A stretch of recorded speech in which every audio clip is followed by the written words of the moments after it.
ಮತ್ತೊಮ್ಮೆ ಸಚಿವ Priyank Kharge versus RSS ಎನ್ನುವಂಥ ಸಮರ ಶುರುವಾಗಿದೆ. ಹಿಂದೆ ಕೂಡ RSS ಪ್ರಿಯಾಂಕ್ ಖರ್ಗೆ ಅವರನ್ನು ಟಾರ್ಗೆಟ್ ಮಾಡಿ ಅವರನ್ನು ರಾಜಕೀಯವಾಗಿ ಮುಗಿಸ್ಬೇಕು ಅಂತ ಪ್ರಯತ್ನ ಪಟ್ಟಿತ್ತು.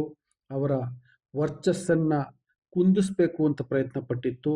ಅವರ ನೈತಿಕ ಶಕ್ತಿಯನ್ನು ಕುಂದಿಸ್ಬೇಕು ಅಂತ ಪ್ರಯತ್ನ ಪಟ್ಟಿತ್ತು. ಬೆದರಿಕೆಯನ್ನು ಹಾಕಿತ್ತು, ಎಲ್ಲವನ್ನ ಮಾಡಿತ್ತು. ಈಗ ಮತ್ತಂಥದೇ ತಂತ್ರಗಾರಿಕೆಯನ್ನು ಮಾಡ್ತಿದ್ದಾರೆ. ಈಗ ಇನ್ನೂ ಒಂದು ಹಂತಕ್ಕೆ ಮುಂದೆ ಹೋಗಿ RSS ಮತ್ತು ಸಂಘ ಪರಿವಾರದ ಉತ್ಪನ್ನ, ಪ್ರಾಡಕ್ಟ್ ಅಥವಾ ಹುಳ ಅಂತ ಹೇಳ್ಬೋದಾದಂತಹ ಒಬ್ಬ ವ್ಯಕ್ತಿ ಸುಧೀರ್ ಬಂಗೇರಾ ಎನ್ನುವಂಥವರು ನೇರವಾಗಿ ಪ್ರಿಯಾಂಕ್ ಖರ್ಗೆ ಅವರಿಗೆ ಜೀವ ಬೆದರಿಕೆಯನ್ನು ಹಾಕಿದ್ದಾರೆ. ಅವರು ಟ್ವಿಟರ್ ಖಾತೆಯಲ್ಲಿ ಅಂದರೆ ಎಕ್ಸ್ನಲ್ಲಿ ನಿನ್ನನ್ನು ಮುಗಿಸುವ ಸಮಯ ಬಂದಿದೆ ಅಂತ ಬರೆದಿದ್ದಾರೆ. ಇನ್ನೂ ಅವ್ಯಾಚ್ಯ ಶಬ್ದಗಳಿಂದ ಬೇರೆ ಬೇರೆ ಪದಗಳನ್ನು ಬಳಸಿದ್ದಾರೆ. ಅದರಲ್ಲಿ ಒಟ್ಟಿನಲ್ಲಿ ಜೀವ ಬೆದರಿಕೆಯನ್ನು ಹಾಕಿದ್ದಾರೆ. ಯಾಕೆ ಪ್ರಿಯಾಂಕ್ ಖರ್ಗೆ ಅವರನ್ನು ಟಾರ್ಗೆಟ್ ಮಾಡ್ತಿದ್ದಾರೆ ಅಂತಂದರೆ, ನಾನು ಆಗಲೇ ಹೇಳ್ದಂಗೆ ಪ್ರಿಯಾಂಕ್ ಖರ್ಗೆ RSS ನೋಂದಣಿ ಮಾಡಿಕೊಂಡಿಲ್ಲ ಅನ್ನುವಂಥ ಸಂಗತಿಯನ್ನು ಪದೇ ಪದೇ ಹೇಳ್ತಿದ್ದಾರೆ. ಇದು RSS ಅನ್ನು ಬಹಳ ಕಾಡ್ತಿದೆ. ಯಾಕೆಂದರೆ ಯಾವುದೇ ಸಂಸ್ಥೆ ಅದೇನೇ ಕೆಲಸ ಮಾಡ್ತಿರಲಿ, ನೋಂದಣಿ ಮಾಡಿಕೊಂಡಿಲ್ಲ ಅಂದರೆ ಅರ್ಥ ಏನು? ಅದು ಅಕ್ರಮ ಅಂತ. ಇಲ್ಲಿಯವರೆಗೆ RSS ಬಗ್ಗೆ ಜನಕ್ಕೆ ಬೇರೆ ಥರದ ಅಭಿಪ್ರಾಯಗಳಿದ್ದು, ಯಾವಾಗ ಇದು ನೋಂದಣಿ ಮಾಡಿಕೊಂಡಿಲ್ಲ ಅಂತಂದರೆ ಸಹಜವಾಗಿ ಜನಕ್ಕೂ ಅನಿಸುತ್ತಲ್ವಾ, ಯಾಕೆ ನೋಂದಣಿ ಮಾಡ್ಕೊಂಡಿಲ್ಲ? ಇವ್ರು ನಿಜಕ್ಕೂ ಒಳ್ಳೆ ಕೆಲಸ ಮಾಡೋದೇ ಆದರೆ ನೋಂದಣಿ ಮಾಡ್ಕೊಳ್ಬೇಕು, ರಿಜಿಸ್ಟ್ರೇಷನ್ ಮಾಡ್ಕೊಳ್ಬೇಕು ಅಂತ ಅನಿಸುತ್ತೆ.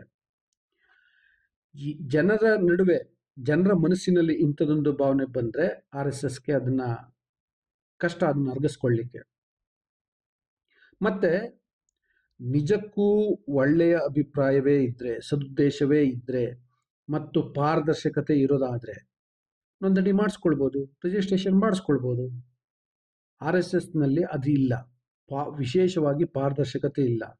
ಅದರಲ್ಲೂ ಮುಖ್ಯವಾಗಿ ಹಣದ ವಹಿವಾಟಿನ ಬಗ್ಗೆ ಪಾರದರ್ಶಕತೆ ಇಲ್ಲ. ಅದರಿಂದಾಗಿ ರಿಜಿಸ್ಟ್ರೇಷನ್ ಮಾಡಿಸ್ಕೊಳ್ಳಿಕ್ಕೆ ಅದು ಹಿಂದೇಟನ್ನು ಆಗ್ತಿದೆ. ಸುಮ್ಮನೆ ಮೇಲ್ನೋಟಕ್ಕೆ ನಮ್ಮದೊಂದು ಸಾಂಸ್ಕೃತಿಕ ಸಂಘಟನೆ ಅಂತ ಹೇಳ್ಕೊಳ್ತಿದೆ. ಇದನ್ನು ಅಂದರೆ ಒಂಥರ ಮೂಲಕ್ಕೆ ಕೈ ಹಾಕೋದು ಅಂತೀವಲ್ಲ, ಹಾಗೆ ಪ್ರಿಯಾಂಕ್ ಖರ್ಗೆ ಈಗ RSS ನೋಂದಣಿಯ ಬಗ್ಗೆ ಮತ್ತು ಅದರ ಆದಾಯದ ಮೂಲದ ಬಗ್ಗೆ ಪ್ರಶ್ನೆ ಮಾಡ್ತಿದ್ದಾರೆ.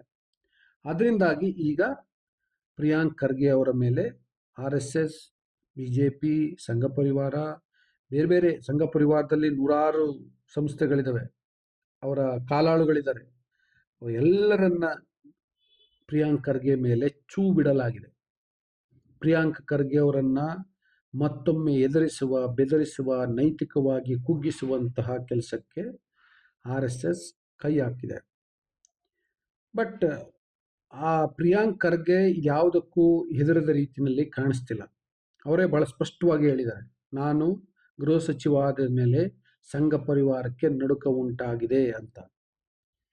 ಈಗ ಇಷ್ಟೆಲ್ಲ ಅವ್ರ ಮೇಲೆ ಜೀವ ಬೆದರಿಕೆ ಹಾಕಿದ ಮೇಲೆ, BJP ನಾಯಕರು ಬಾಯಿಗೆ ಬಂದಂತೆ ಮಾತನಾಡಿದ ಮೇಲೆ, ನಾನು ಯಾಕೆ ಬಾಯಿಗೆ ಬಂದಂತೆ ಮಾತನಾಡ್ತಿದ್ದಾರೆ ಅಂತ ಹೇಳ್ತಿದ್ದೀನಿ ಅಂದರೆ, CT ರವಿ ಪ್ರಿಯಾಂಕ್ ಖರ್ಗೆ ಅವರನ್ನು ಕುರಿತಾಗಿ ನಿಮ್ಮಪ್ಪನ ಕೈಯಿಂದನೇ ಏನೂ ಮಾಡಲಿಕ್ಕಾಗಲಿಲ್ಲ RSSಗೆ, ನೀವೇನು ಮಾಡಲಿಕ್ಕೆ ಸಾಧ್ಯ ಅಂತ ಕೇಳಿದ್ದಾರೆ. BY ವಿಜಯೇಂದ್ರ ಇದು ಹತಾಶ ಯತ್ನ ಅಂತ ಹೇಳ್ತಿದ್ದಾರೆ.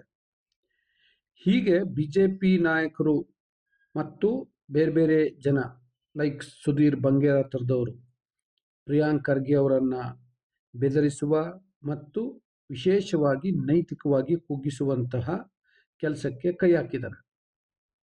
ಅದಕ್ಕೆ ಪ್ರಿಯಾಂಕ್ ಖರ್ಗೆ ಸೊಪ್ಪಾಕಿಲ್ಲ. ಮತ್ತೊಂದು ಎಚ್ಚರಿಕೆಯನ್ನು RSSಗೆ ಮತ್ತು ಸಂಘ ಪರಿವಾರಕ್ಕೆ ನೀಡಿದ್ದಾರೆ. ಏನಂತ ಅಂದರೆ, ನೀವು ನಿಮ್ಮ ಮೊದಲು ದಾಖಲೆಗಳನ್ನು ಸಿದ್ಧವಾಗಿಟ್ಕೊಳ್ಳಿ ಅಂತ, ಅಂದರೆ ನೋಂದಣಿ ಮಾಡಿಸಿ ಅಂತ. ಮತ್ತೆ ಮೂಲ ವಿಷಯಕ್ಕೆ ಕೈ ಹಾಕಿದ್ದಾರೆ. RSSಗೆ ಎಲ್ಲಕ್ಕಿಂತ ದೊಡ್ಡ ಸಮಸ್ಯೆ ಆಗಿರೋದೇ ಇದು. ಅವರು ಬೇರೆದನ್ನೆಲ್ಲ ಹೆಂಗೋ ಸಹಿಸ್ಕೊತಾರೆ, ಇನ್ನೊಂಥರ ನೂರಾರು ಸುಳ್ಳುಗಳನ್ನ ಹುಟ್ಟಾಕಿ ಮ್ಯಾನಿಪುಲೇಟ್ ಮಾಡಿ ತಿರ್ಚಿ ಮಾಧ್ಯಮಗಳನ್ನು ಬರೆಸ್ಕೊಂಡು ಏನೋ ಮಾಡಿಬಿಡ್ತಾರೆ. ಆದರೆ ಯಾಕೆ ರಿಜಿಸ್ಟ್ರೇಷನ್ ಮಾಡಿಸ್ಕೊಂಡಿಲ್ಲ ಮತ್ತು ನಿಮ್ಮ ಹಣಕಾಸಿನ ಮೂಲ ಯಾವುದು ಅಂತ ಕೇಳಿದ್ರೆ ಅದಕ್ಕೆ ಉತ್ತರ ಕೊಡ್ಲಿಕ್ಕೆ ಆಗ್ತಾ ಇಲ್ಲ. ಪ್ರಿಯಾಂಕ್ ಖರ್ಗೆ ಅದನ್ನೇ ಸರಿಯಾಗಿ ಇಟ್ಕೊಂಡು ಕೂತ್ಕೊಂಡ್ಬಿಟ್ಟಿದ್ದಾರೆ. ನೀವು ರಿಜಿಸ್ಟ್ರೇಷನ್ ಮಾಡಿಸಿ, ಉತ್ತರ ಕೊಡಿ, ನಿಮ್ಮ ಆದಾಯದ ಮೂಲ ಯಾವುದು ಅಂತ ತಿಳಿಸಿ ಅಂತ ಕೇಳ್ತಿದ್ದಾರೆ. ಈಗ RSS ಮತ್ತು BJP ಸಂಘ ಪರಿವಾರ ಸಮಸ್ಯೆಗೆ ಸಿಲ್ಕೊಂಡಿದೆ. ಅದಕ್ಕೋಸ್ಕರ ಜೀವ ಬೆದರಿಕೆ ಹಾಕುವಂತಹ ಕುಕೃತ್ಯಕ್ಕೂ ಕೂಡ ಕೈ ಹಾಕಿವೆ. ಪ್ರಿಯಾಂಕ್ ಖರ್ಗೆ ನಾನು ಯಾವ ಕಾರಣಕ್ಕೂ ಬಗ್ಗಲ್ಲ, ಹೆದರಲ್ಲ ಅಂತ ಹೇಳ್ತಿದ್ದಾರೆ. RSS ಮತ್ತು ಸಂಘ ಪರಿವಾರಗಳು ಪ್ರಿಯಾಂಕ ಖರ್ಗೆ ಅವರನ್ನು ಅಟ್ ಎನಿ ಕಾಸ್ಟ್ ಮುಗಿಸ್ಬೇಕು ಅಂತ ಹೊರಟಿವೆ. ಇದು ಎಲ್ಲಿ ಮುಟ್ಟುತ್ತೋ ಗೊತ್ತಿಲ್ಲ. ವೀಕ್ಷಕರೇ, ನಿಮ್ಮ ಅಭಿಪ್ರಾಯ ಏನು ಅಂತ ಕಮೆಂಟ್ ಬಾಕ್ಸಲ್ಲಿ ತಿಳಿಸಿ. ಜೊತೆಗೆ ಇನ್ನೂ ಬೂಕನಕೆರೆ ಡೈರಿಯನ್ನು ಸಬ್ಸ್ಕ್ರೈಬ್ ಮಾಡಿಲ್ಲ ಅಂದರೆ ದಯವಿಟ್ಟು ಸಬ್ಸ್ಕ್ರೈಬ್ ಮಾಡಿ, ಲೈಕ್ ಮಾಡಿ, ಶೇರ್ ಮಾಡಿ, ಬೆಲ್ ಬಟನನ್ನು ಪ್ರೆಸ್ ಮಾಡಿ. Thank you.